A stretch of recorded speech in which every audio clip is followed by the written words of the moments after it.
Okay, today we're going to continue our look at the projects module, and this time we're looking at the project billing screen and all of its subscreens.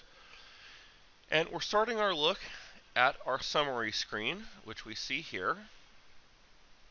And as the name implies, it is just that. It's a summary. It's pretty straightforward.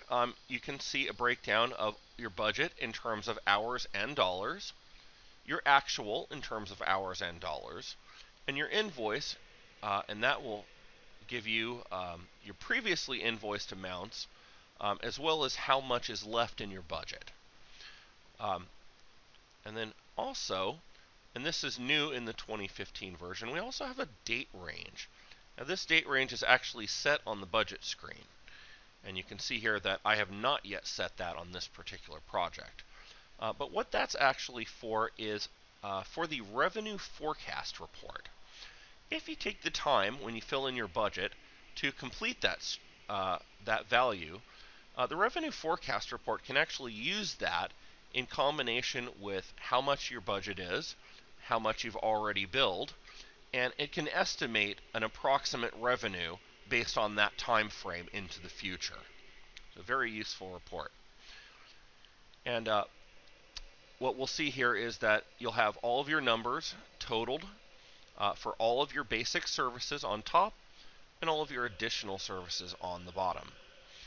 And the one thing I just want to point out that is not always obvious to new users, you'll see this word throughout the program, actual.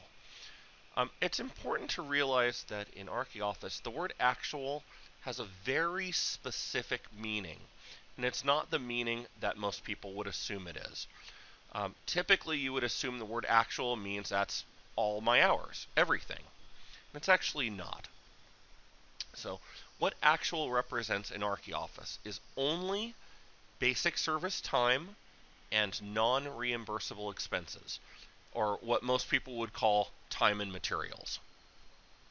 And the idea behind that is that the overall purpose of this screen, as well as most other screens that present you an actual value, is the idea is that you want to know how much is left in my budget that I can actually still invoice. And the reason we only count basic service time is that if we also counted additional services and expenses, things that are considered above and beyond the contracted amount, that this number would be artificially reduced and would give you a sense that you have far less in your budget that you can still bill than you actually do. So that is what actual means. It's only basic service time and non-reimbursable expenses. And that is the summary screen in a nutshell. We will continue our look at the rest of the screens in a future video.